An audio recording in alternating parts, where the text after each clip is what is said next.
Hi, everyone. Today we're going to review a very interesting episode in world history, a major event that took place between 1904 and 1929 until up to that date when a theologian came out and quashed this movement by his authority. So, watch this. This is the question. Did a sincerely pro Paul scholar in Germany in 1904 to 1929 cause, by publishing a book, did he cause an anti-Paul movement by the bluntness of his summaries of Paul's words? Okay, so this is somebody who was trying to promote Paul and trying to promote a better understanding of Paul have the inadvertent, unintended effect of bluntly saying what Paul says, and the people of Germany revolted? And they had to be put back in their box, and they wanted to have a back to Jesus movement from Paul, and that was the name of their movement, From Paul Back to Jesus movement. And this was quashed by a guy named Rudolf Bultmann. Now, who was the man who caused this? This honest pro-Paul scholar? His name was William Wrede, and you can see this is a republication of his book Paulus. That's the German title. It's now Paul in English. And you can see his dates of birth and death down here, 1859. He died in 1906, so he died in his late 40s, sadly. Uh, and then in the Amazon publication of this book, it's just recently been republished again, it said, "This work has been selected by scholars as being culturally important and is part of the knowledge base of civilization as we know it." That's because it had such a huge impact. So, unfortunately, it could have maybe prevented World War II had Bultmann, who was sympathetic to the Nazi cause, so let's be frank about that as well. I mean, he had a philosophical friend, I think it was Heidegger, who he was allied with, and he was completely silent to all the Nazi Holocaust and all of its atrocities. He just said nothing, and he had he was a theologian teaching Christianity every day in classrooms. But the authority of the church had been completely eviscerated during that period, and he was doing absolutely nothing.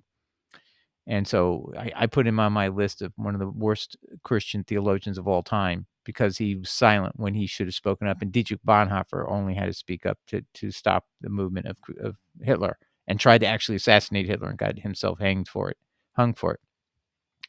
Okay, so yeah. Now let me just show you something interesting about this. The World Catalog keeps track of all the library books around the world, and they report that his book is one of the most influential in this sense.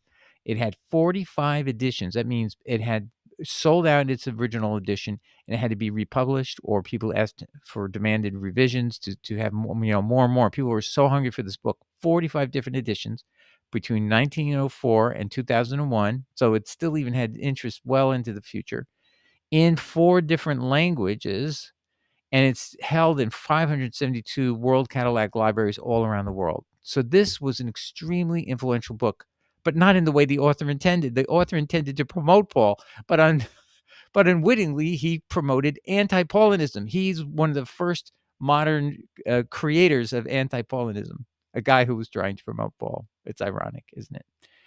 Now, I just want to say, to make you think about it, if you're a pro-Paul person, that you should take time to look at this. And here's what I'm going to tell you why.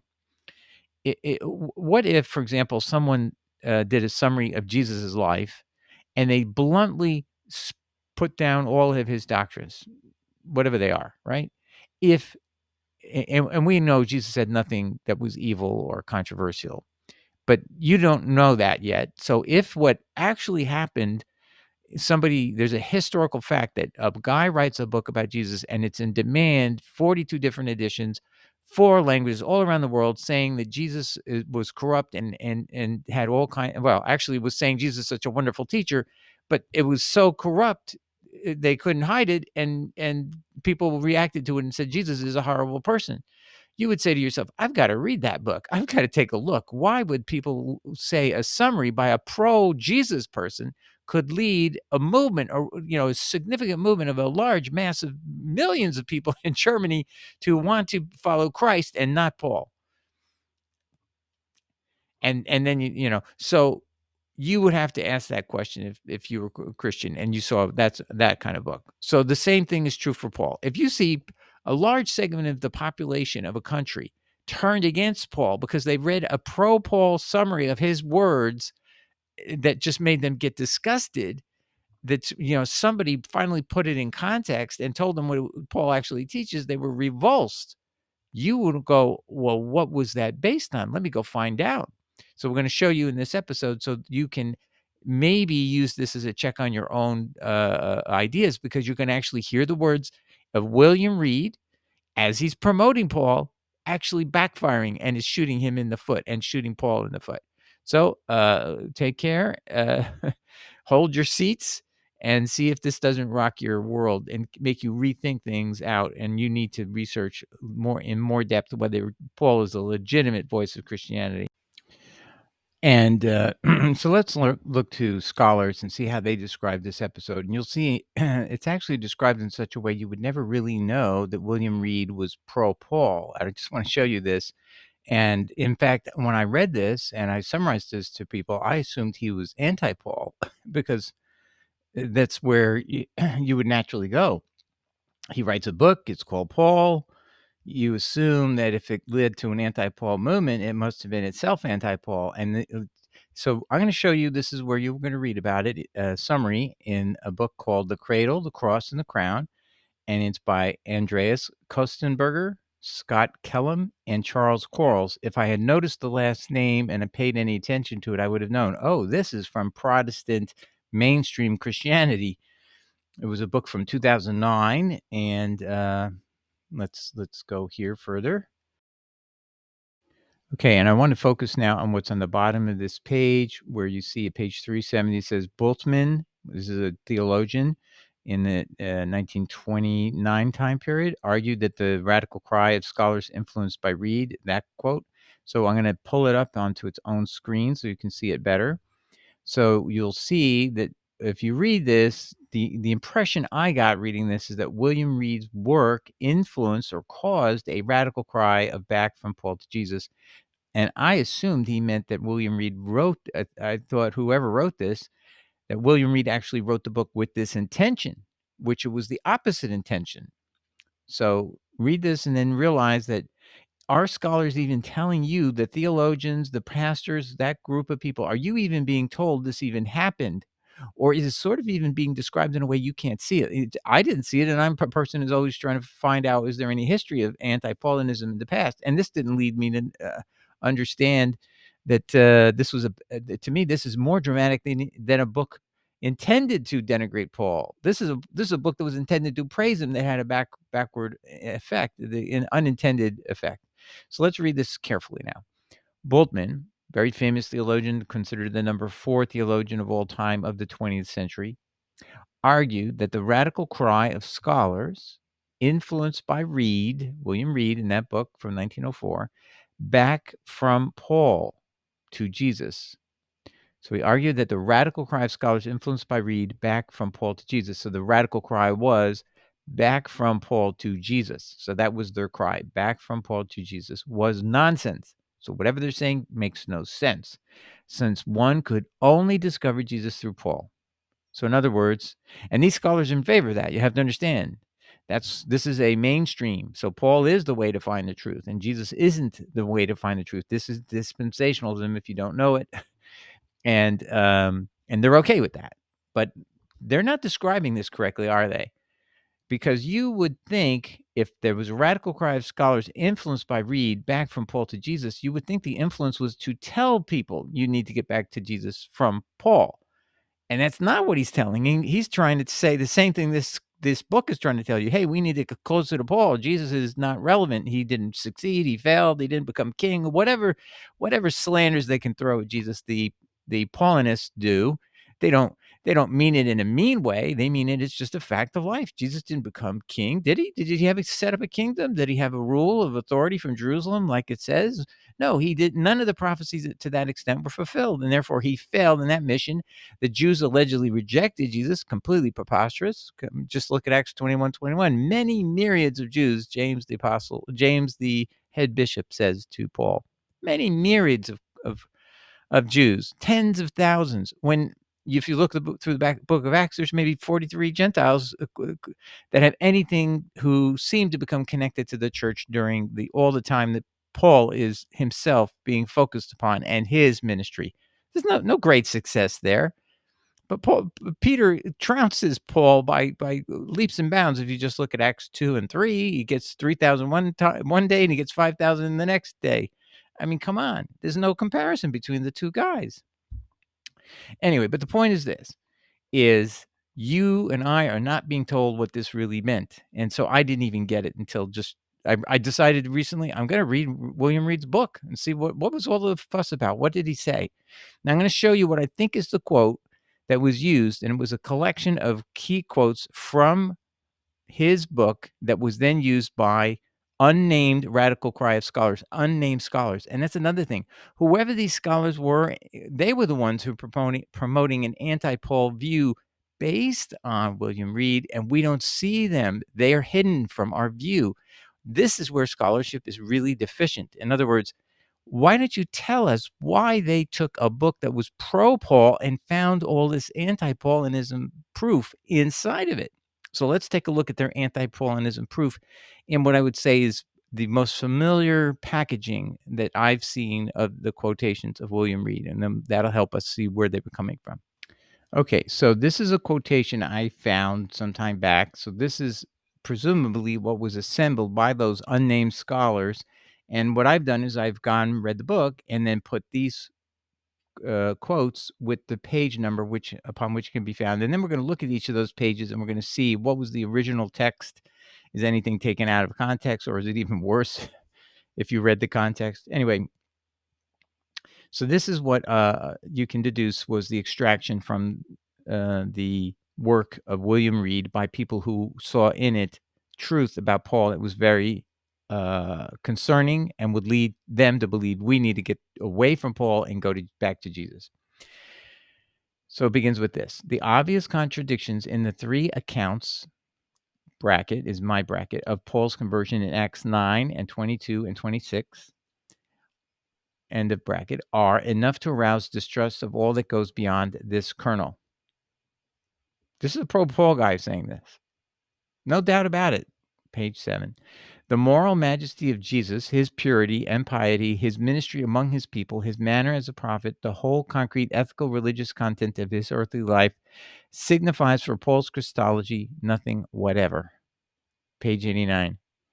Again, I mean, I've read this context. The context is true. I mean, it's just telling you what's going on, and it's just an observation. It's not making you want to dislike Paul more or not. I mean, but when you combine it with the first quote, and you just start focusing on these realities, you start going, there is something wrong here. Why are we paying attention to Paul? Because he does not pay any attention to any quotes of Jesus in the Sermon on the Mount, in any of his lessons, teachings. They're all absent. There's no paraphrase of anything he said, not in any degree. Or if he uses, if you could even say he's alluding to it, he takes it out of context.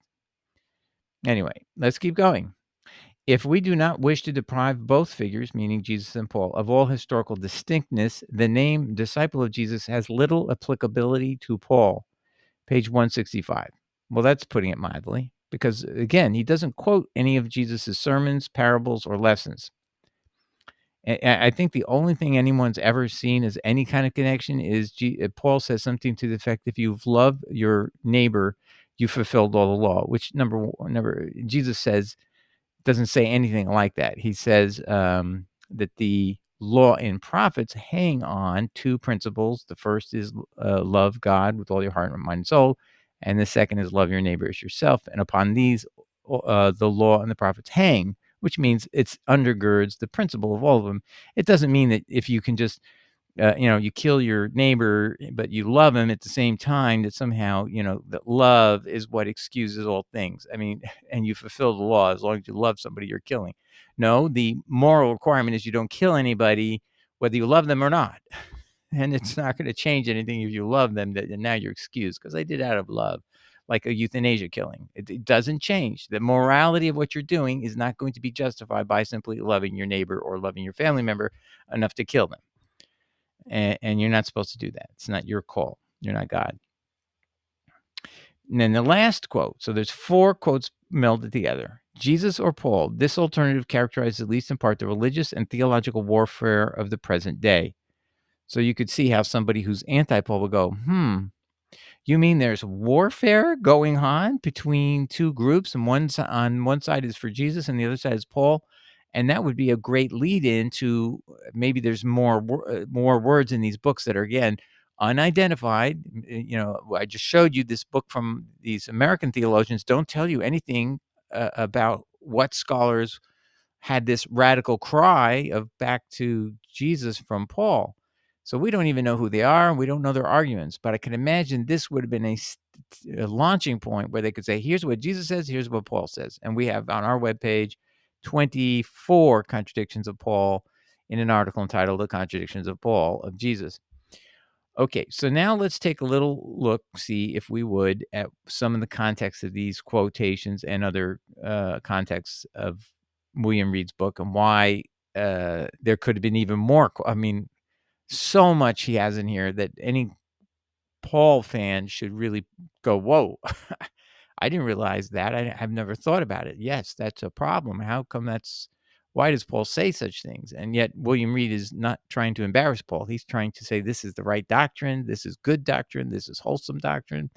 And he's basically trying to direct people to Paul, but on a more, just on a more playing field that we can understand. There's a difference between Paul and Jesus, obviously. So he's trying to he's trying to actually minimize it. Sometimes one way of minimizing a problem is by admitting it exists and then minimizing it. And to me, that's what he's doing. He's admitting a problem and then he's trying to minimize it by making it sound normal.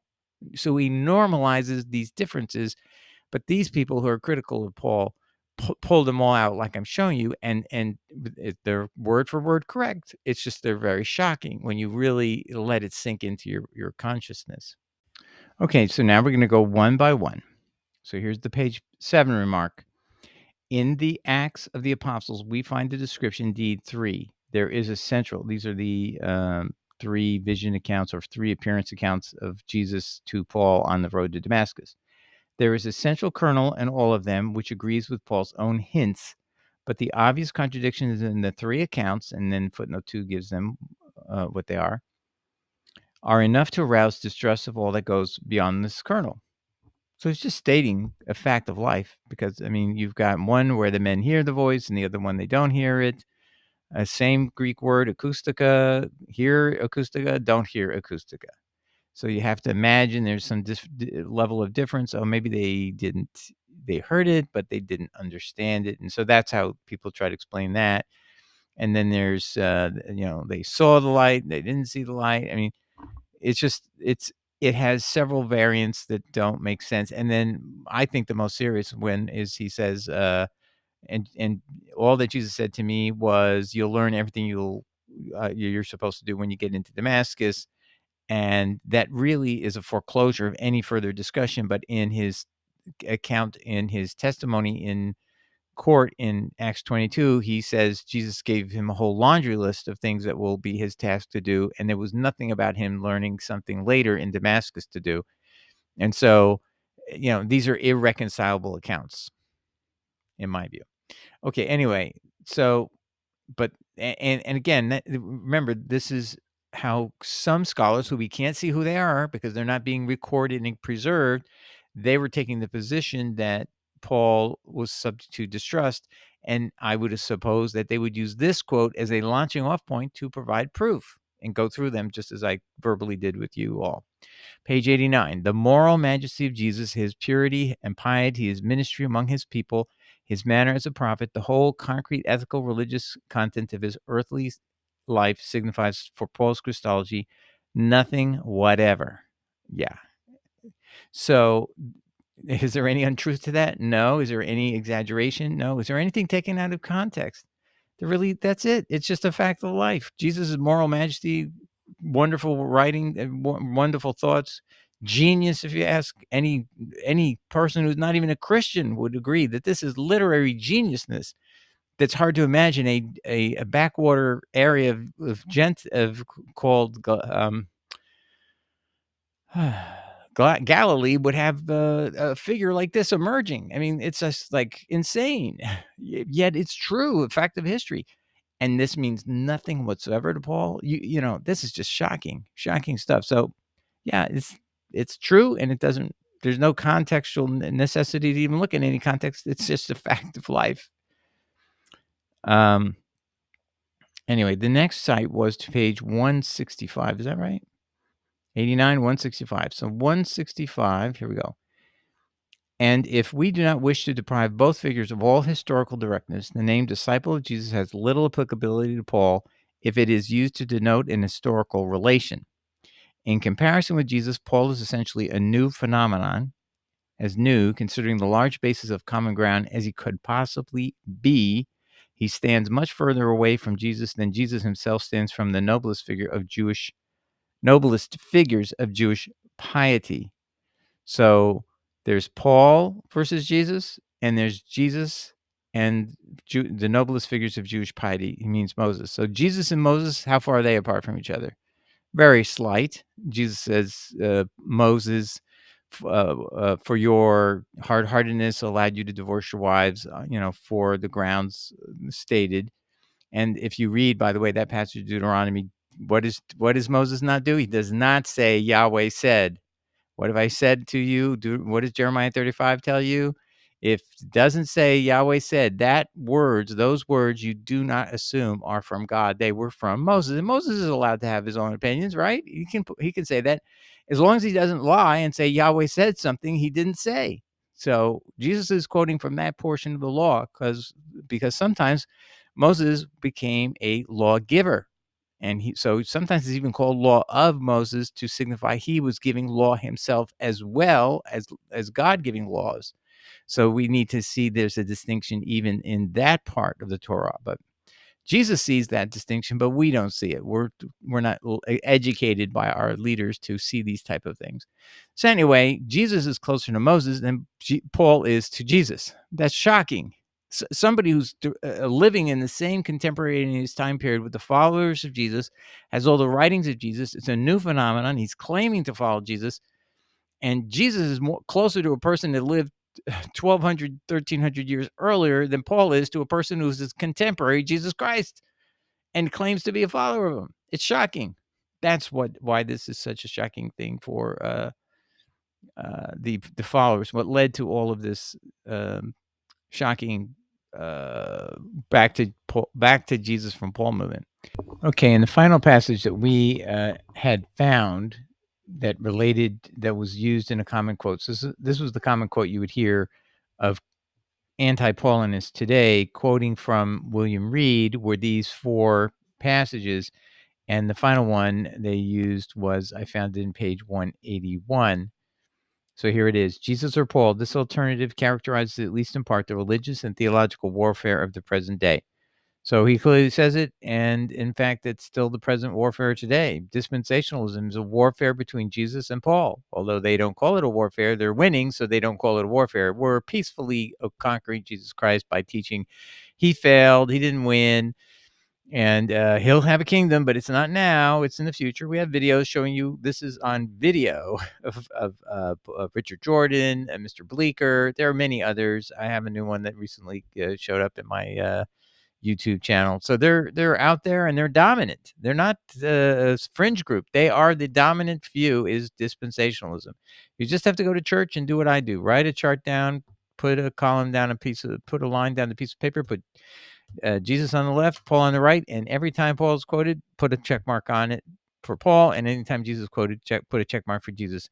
And you will find out invariably, no matter what the church is, and even if they're not explicitly dispensationalists, they are in the back corridors of that church building, because every time it comes out 13 quotes of Paul for every one of Jesus Christ. That's dispensationalism in action, and that's meaning Paul's winning. So we're not having a warfare. We've conquered. There's no war. Once you conquer, there's no conflict in our church and our leadership. Everybody agrees. We're just going to keep citing endlessly Paul over and over again until the people get the idea that Jesus is not really their king. But we can't tell him that directly. We can't tell him he failed to become a king, because that's our view. It's one of our doctrinal predicates. Or if he became a king, it was like nothing that would effectually change anything. And so we don't have to actually honor him as our king, and we honor Paul as the conduit of Jesus through Paul while Jesus ascended into heaven. So that's how they also rationalize. They're still following Jesus, but not the Jesus who's here on earth. That Jesus is dead and gone, not to be ever seen and heard from again until the second coming of Christ. Then he will establish a kingdom, and then those principles will go into effect. See, so they're not saying they're never going to happen. They're just not going to be true for today.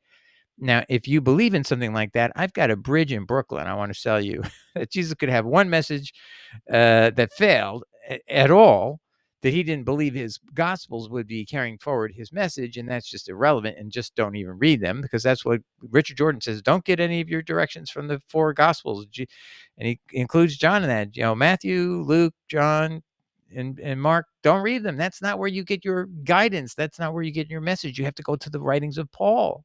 We have a whole episode on Richard Jordan and Mr. Bleecker who both say the same thing on video, so it's not a disputable fact.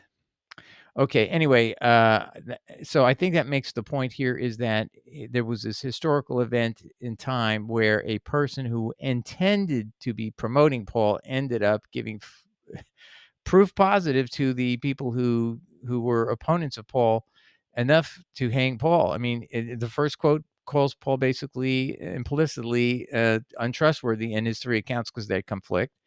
The moral majesty of Jesus means absolutely nothing to Paul's Christology of who Jesus is.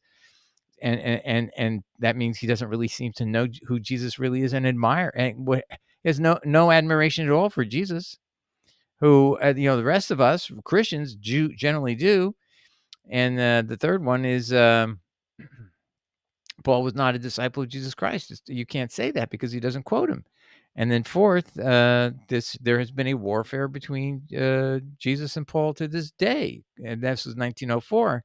Nothing has changed. It's just simply the Paulists are winning, and they were not winning then. And maybe they've won. They're so trounced, the people who should be following Jesus, that and the people who should be following Jesus don't even know they've lost.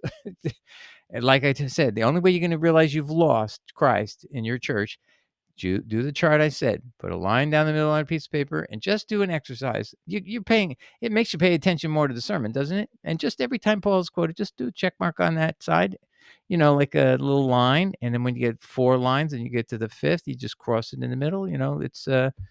It's an easy system to keep track, and then just keep that every Sunday. Bring it with you, and you will be astonished. Within a month, you will see that it's always the ratio is 13-1.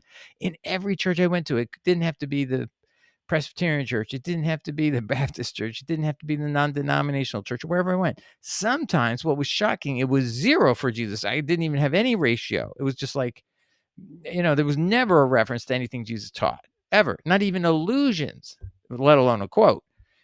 And so I remember one whole Sunday I went to a morning class, Bible study, no quotes. This is what was interesting. A whole day, there was not one quote.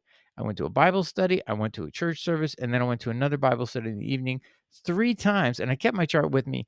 3 experiences where you're learning about Bible truths. Jesus is not quoted once in a church that has the name Christ on it, right? And then there were just every other quote. Most of the other quotes were all Paul. So, but Jesus had 0, so I couldn't even create a ratio.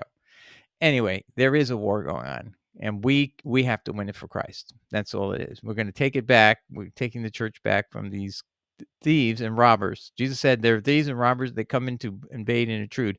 Now, that doesn't mean we expel them from the church. No, we treat them as tares. You said you don't expel them, but we're not going to let them continue to dominate the church in a way that Christ doesn't get any word spoken. Forget it. That's not going to happen anymore. And these pastors have to be told, number one, you're not supposed to take any money for preaching and teaching. And you know what? They're going to run out the door anyway. Once they learn that the people of the church are taking it back and telling these people, you have to obey Christ. You can make money only by working in people's homes. You can become their maid, their servant, clean out the pig pen, whatever it is they have, their crops, their their horses, all of that. If you do that, your workman is worthy of his wage, but you are not entitled to money for preaching and teaching. That's what Jesus Christ said in Matthew 10:8. Send them packing, and they will leave. They do not want to work for nothing. They want their cash for this easy peasy life they've had. Now they're going to have to learn that Christ had a harder, difficult, more strenuous message that they don't like, and that's why they keep running to Paul. And they're going to realize there's no more quarter left for them. Christ is going to be having victory over them, and Christians are going to fight back, and we're not going to let them take our church away from us. And don't let them take the word Christian away from us. Christians, some people say, "Oh, don't say the word Christian because that's a Greek term." Forget it. Christ is known by that word. We're not going to let them rob it or take it away from us. We're going to grab it and take it back. All right. God bless everybody. Take care. Ciao. Bye.